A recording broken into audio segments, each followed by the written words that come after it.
Welcome to Shubham bytes. आप में से काफ़ी सारे लोग वेब डेवलपर बनना चाहते हैं और इसकी तैयारी शुरू कर चुके हैं ताकि फ्यूचर में आपको एक सिक्योर जॉब मिल सके।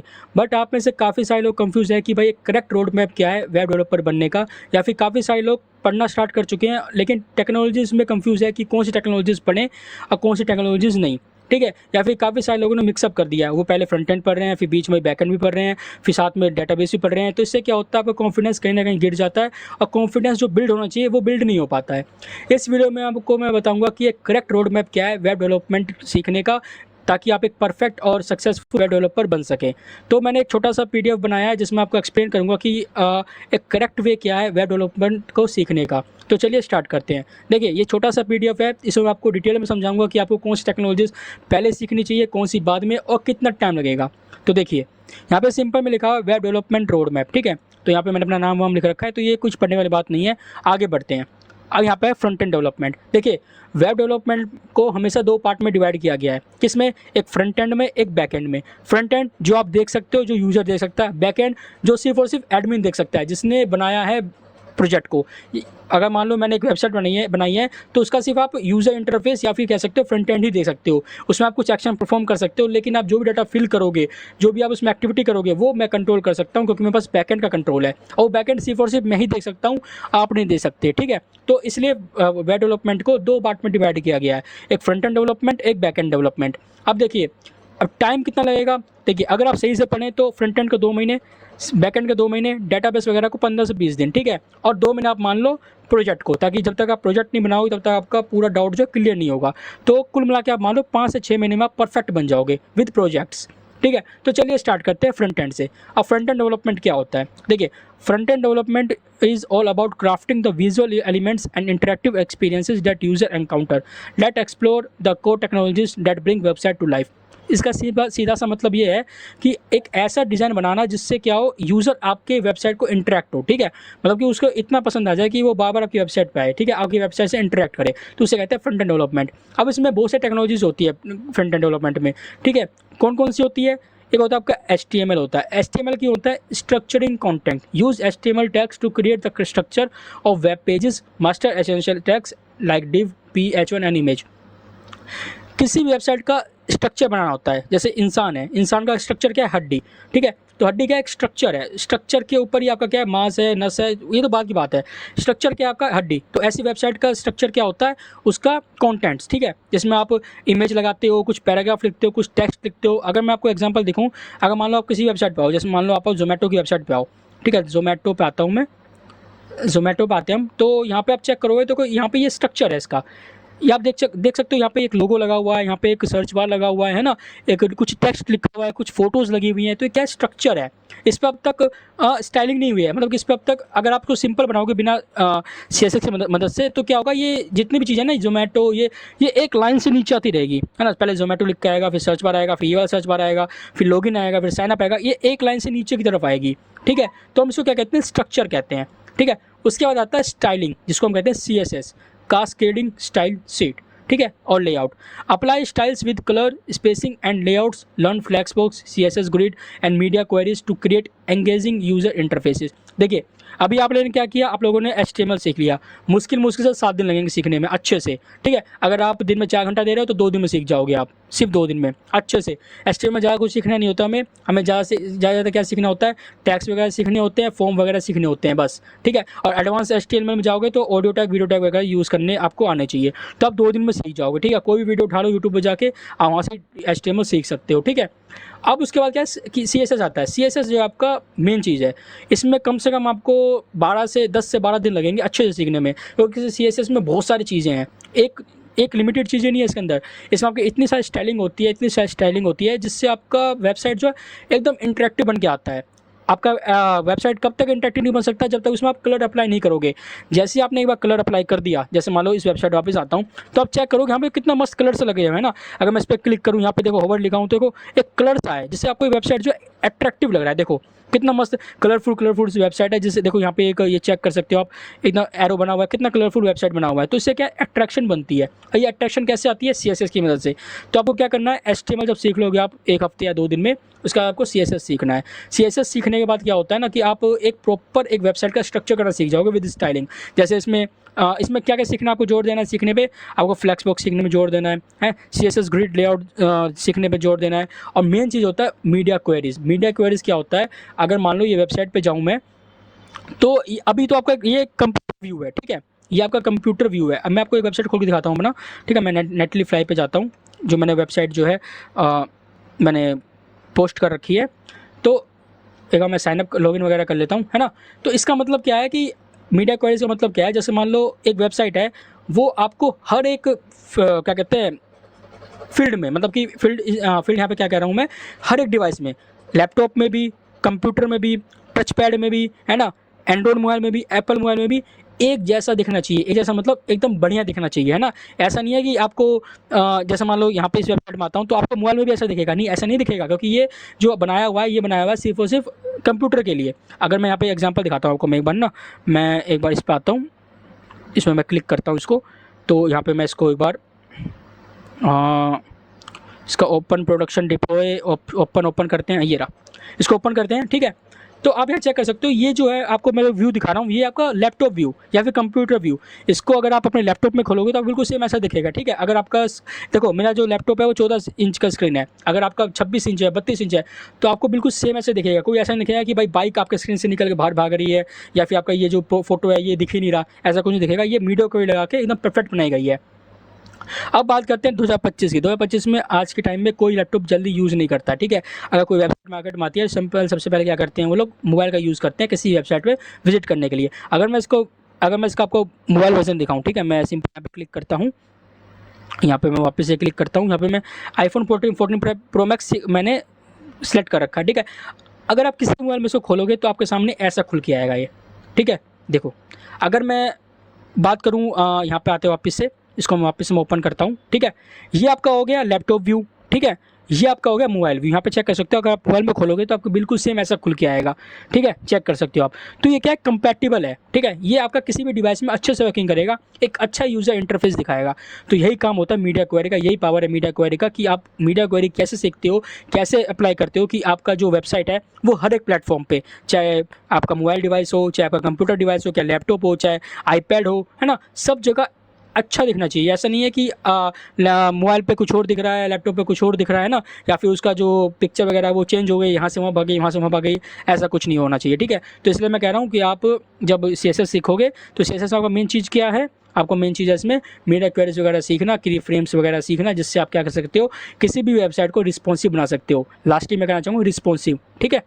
आगे आते हैं, अब आगे हमारे पास है फ्रंट एंड का पार्ट है जावास्क्रिप्ट इंटरैक्टिविटी, ठीक है। जावास्क्रिप्ट क्यों यूज़ करते हैं हम, किसी भी वेबसाइट से इंटरेक्ट करने के लिए, ठीक है। जैसे इसमें ES6 वगैरह अब यूज इंजन आता है, पहले कुछ और आता था, ठीक है। तो इसमें आपका एसिंग का वेट हो गया, लाइट कांस्टेंट हो गया ना, ये सब फंक्शंस वगैरह जब सीखोगे तो ऑटोमेटिक आपको समझ में आ जाएगा। अब जावास्क्रिप्ट का काम क्या होता है, किसी भी फंक्शन को क्या कहते हैं, इंटरेक्टिव बताना, कि भाई यूज़र उससे इंटरेक्ट कर सके, उससे बात कर सके, ठीक है। तो जावास्क्रिप्ट का ये काम होता है। तो आपका ये हो गया फ्रंट एंड का। फ्रंट एंड में अभी खत्म नहीं हुआ है, जब आप ये तीनों सीख जाओगे, ठीक है, जब आप इसमें तीनों मास्टरी कर जाओगे, जावास्क्रिप्ट आपका टाइम लेगा 20 दिन, ठीक है।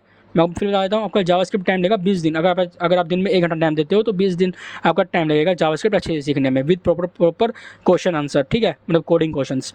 अब आते हैं front end frameworks and libraries. अब ये फ्रेमवर्क्स एंड लाइब्रेरीज क्या होता है, आप लोगों ने बहुत सुना होगा कि भाई फ्रेमवर्क इस्तेमाल करो, ये लाइब्रेरी का इस्तेमाल करो। अभी ये क्यों यूज़ करते हैं हम, ठीक है। यहाँ पे छोटा सा डेफिनेशन लिखा हुआ है, frameworks and libraries provide pre build components and tools that accelerate the development process and help manage complexity.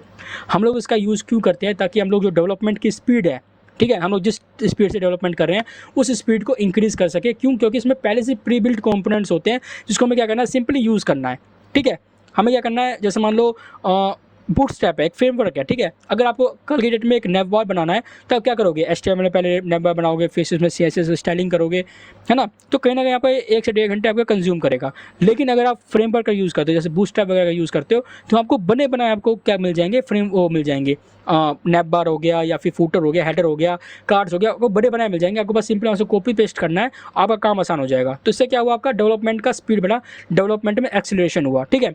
और ऐसे ही कुछ फ्रेमवर्क्स हमारे पास मौजूद है, जैसे React.js हो गया, ठीक है, Vue.js हो गया, एंगुलर हो गया, आप लोगों ने नाम सुना होगा। ये सब भी आपको सीखना है। कब सीखना है, जब आप ये तीनों सीख लो, उसके बाद आप इनमें से कोई एक टेक्नोलॉजी सीख सकते हो, चाहे रिएक्ट जेएस सीख लो, चाहे व्यू जेएस सीख लो, चाहे एंगुलर सीख लो, ठीक है, या भी 2 सीख सकते हो। लेकिन आपको मैं क्या कहते हैं ये बोलना चाहूँगा कि किसी एक में कमांड लाओ अच्छे से, कोई एक अच्छे से सीखो, ठीक है। ऐसा नहीं है कि तीनों सीख रहे हो तो तीनों में फिर वो हो जाएगा, दिमाग का हालत ख़राब हो जाएगा भाई, किस में क्या अप्लाई करें, कंफ्यूजन क्रिएट हो सकती है ना। तो यहाँ पे देखो रिएक्ट जेएस में क्या लिखा हुआ है, a popular library for building user interfaces specially single page applications. React uses a component based architecture and virtual DOM for different efficient updates, ठीक है। सेम यहाँ पे लिखा है progressive framework that easy to learn and integrate. Vue JS is known for its simplicity and flexibility making it suitable for projects of all size. आप तीनों जाके YouTube पर सर्च कर सकते हो, react JS, Vue JS, angular, आपको तीनों के भर भर कोर्स मिल जाएंगे। जितने भी टीचर्स हैं सबने एकदम अच्छे अच्छे कोर्स डाल रखे हैं, आपको जो सा कंपेटेबल लगे, जो सा आसान लगे वो पढ़ो, वो सीखो अच्छे से, ठीक है। अब आते हैं बात आगे बैकएंड का, ठीक है। अब आप में से काफ़ी सारे लोग सोचते होंगे बैकएंड मतलब क्या है, कोई एक प्रोग्रामिंग लैंग्वेज, चाहे नोड जेएस सीख लो, चाहे आप क्या कहते हैं जावा सीख लो, लेकिन बैकएंड इतना ही नहीं है। बैकएंड का मतलब होता है, बैकएंड में आपके बहुत सारी चीज़ होती है, जैसे सर्वर साइड लैंग्वेजेस होते हैं, डाटाबेसेस होती है ना, बैकएंड फ्रेमवर्क्स होता है, और भी बहुत सारी चीज़ होती है बैकएंड में, ठीक है। ऐसा नहीं है बैकएंड एक लैंग्वेज का काम है। देखो अगर आप फिर एक आपका होता है इंटीग्रेशन करना होता है बैकएंड को फ्रंट एंड से, है ना भाई, आपने एक वेबसाइट बनाई है तो उसका बैकएंड अलग रखा है, फ्रंट एंड अलग रखा है, उन दोनों को जोड़ना भी तो है ना भाई। तो आपका क्या होता है, ये बैकएंड में बहुत सारी चीज़ें होती है, आपको हर एक चीज़ आनी चाहिए, ठीक है। डेटाबेस का इस्तेमाल क्यों करते हैं, मान लो आपका वेबसाइट है, उसमें फॉर्म है, ठीक है, कोई आदमी ने फॉर्म भराया, किसी ने ऑर्डर प्लेस किया, तो आपको डाटा तो आना चाहिए ना भाई कि आदमी ने क्या ऑर्डर किया या फिर क्या यूज़र नेम पासवर्ड भरा, कुछ भी भरा। अगर डाटा आएगा, डाटा कहाँ पे आएगा, वो आएगा डेटाबेस में, ठीक है। तो अब बात करते हैं बैकएंड डेवलपमेंट की। तो backend development focuses on the server side logic, databases and APIs that power web applications. Here how to build a robust backend infrastructure. देखिए सबसे पहला इसमें काम क्या होता है, एक सर्वर साइड लैंग्वेजेस सीखने का। सर्वर साइड लैंग्वेज क्या, जो सर्वर सबसे बात करे, ठीक है। सर्वर क्या अपना, ये जो आपको ये दिख रहा है ना स्क्रीन, जो आपको क्रोम वगैरह देता है, उससे बात करने का, ठीक है। तो इसमें क्या है, हमारे पास बहुत सारी लैंग्वेजेस हैं, ठीक है, जैसे नोड जेएस हो गया, पाइथन हो गया, पीएचपी हो गया, जावा हो गया, है ना, और भी बहुत सारी हैं, ठीक है। आप इनमें से किसी एक को कमांड करो, ठीक है। अगर आप मैं आपको सजेस्ट करूँगा, अगर आप जावास्क्रिप्ट सीख रहे हैं तो आप जो हैं नोड जेएस सीखें, ठीक है। ये काफ़ी आसान भी है, अच्छा भी है। या फिर आप पीएचपी भी सीख सकते हैं, क्योंकि आजकल बहुत सारी इंडस्ट्री पीएचपी और पाइथन यूज़ करती है। आप जावा भी सीख सकते हैं अगर आप जावा प्रोग्रामिंग लैंग्वेज में एक्सपर्ट हैं तो, ठीक है। तो आपको इनमें से एक कोई प्रोग्रामिंग लैंग्वेज कमांड करनी है, चाहे कोई भी हो, चाहे नोड जेएस हो, पाइथन हो, पीएचपी हो, जावा, कुछ भी हो। तो आपने एक एक लैंग्वेज सीख लिया। यहाँ पे ये भी एक प्रोग्रामिंग लैंग्वेज ही होता है जिसको हम कहते हैं सर्वर साइड लैंग्वेजेस, ठीक है। आपको एक में अच्छे से कमांड करना है। यूट्यूब पे जाओ, बड़े बड़े कंटेंट पढ़े हैं, कुछ भी सीख, वहाँ पे कोई सा भी किसी का भी अच्छा लगे वहाँ से उठाओ और सीख सकते हो। फिर आता है फ्रेमवर्क्स। अब इसमें फ्रेमवर्क्स क्या होते हैं, जैसे ये लैंग्वेज हो गया, जैसे फ्रंट एंड हमारे पास HTML CSS था, उससे कुछ फ्रेमवर्क्स भी थे। तो यहाँ पे बैकएंड में फ्रेमवर्क्स होते हैं। कौन कौन से हमारे पास होते हैं, नोड जेएस फ्रेमवर्क है, ठीक है। नोड जेएस का फ्रेमवर्क क्या है, एक्सप्रेस जेएस। पाइथन का क्या है, डिजेंगो।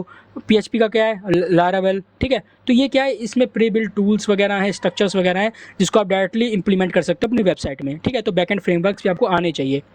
आगे आते हैं, आगे हमारे पास क्या है, डेटाबेस, जो कि बहुत ही इंपॉर्टेंट है।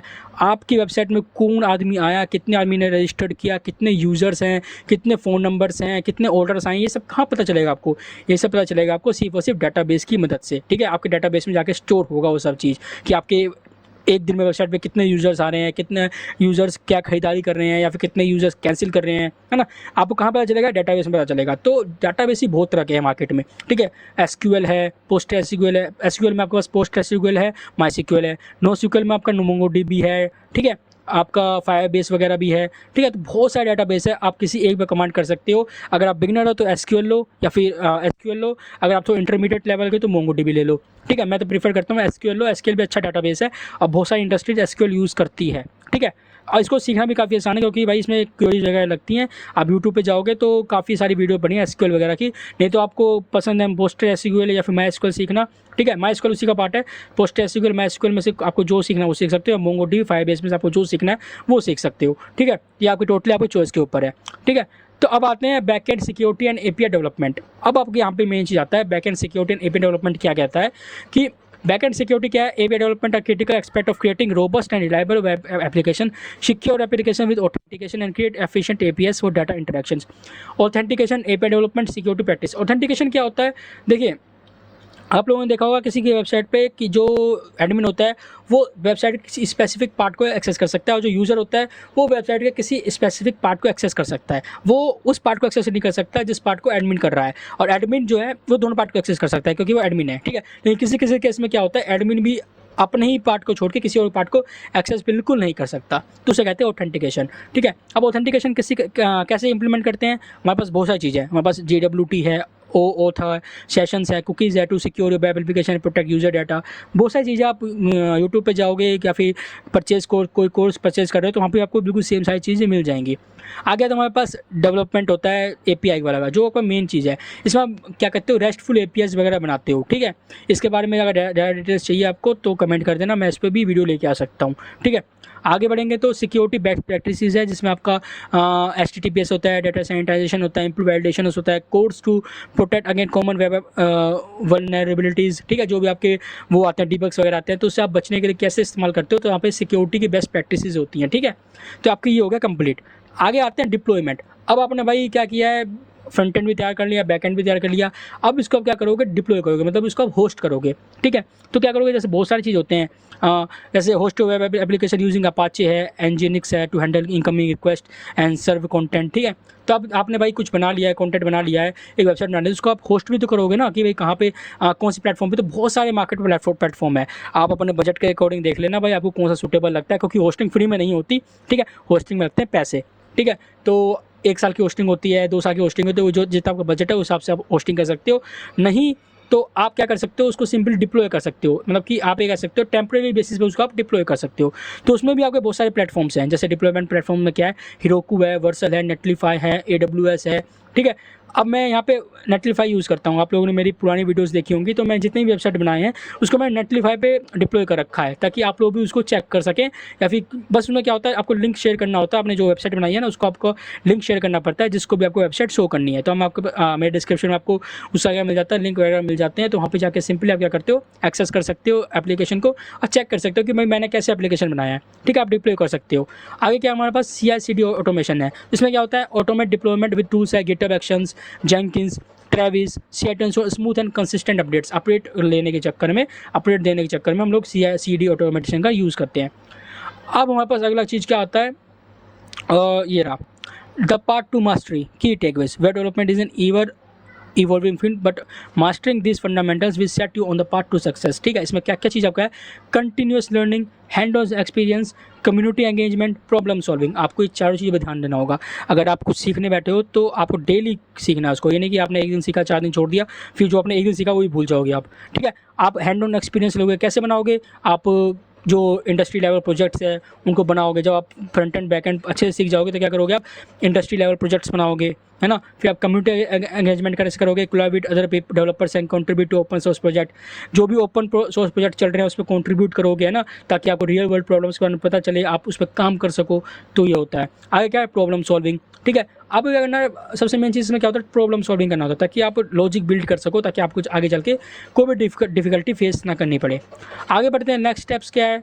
तो भाई आप क्या कर सकते हो, ऑनलाइन कोर्सेज खरीद सकते हो, पर्सनल प्रोजेक्ट बना सकते हो, मेंटरशिप ले सकते हो किसी से, किसी की गाइडेंस में कोई टीचर है उससे ले सकते हो, ठीक है। तो ये आपका complete web development road map है। अगर आप इसको पूरा फॉलो कर लेते हैं तो आप 5 से 6 महीने, देखो मैं ये नहीं कहूँगा कि भाई आप 2 दिन में तैयार हो जाओगे या फिर 3 दिन में या फिर 1 हफ्ते में, ये सब फालतू की बातें होती हैं, ठीक है। आपको मिनिमम 5 से 6 महीने अगर अच्छे से करोगे तब कहीं जाके आप 70 to 80% सीख पाओगे। जी हाँ, सिर्फ 70 to 80%। और 30% 100% कोई कभी नहीं सीखा है, ना कभी सीख पाएगा, ठीक है। 90% तक कब सीखोगे आप, जब आप प्रोजेक्ट बनाओगे, रियल वर्ल्ड प्रोजेक्ट्स में अपना कंट्रीब्यूट करोगे, तब कहीं जाके आप 80 to 90% सीख पाओगे। लेकिन अगर आप कोर्स वगैरह कर रहे हो तो आप 70 to 80% लेके चलो, आप सीख जाओगे जब आप जब ईमानदारी से मेहनत कर रहे हो, आप जब डेली मेहनत कर रहे हो तब, वैसे आप नहीं सीख पाओगे, ठीक है। और आप ये सोच रहे हो कि आप 7 से 8 दिन में सीख जाओगे, तो भाई बहुत ही गलत बात है ये, ठीक है। नहीं सीख पाओगे, ये सब कहने की बात होती है, ओके। तो आपका ये कंप्लीट वेब डेवलपमेंट का रोड मैप है जो मैंने आपको अच्छे से समझाया, ठीक है।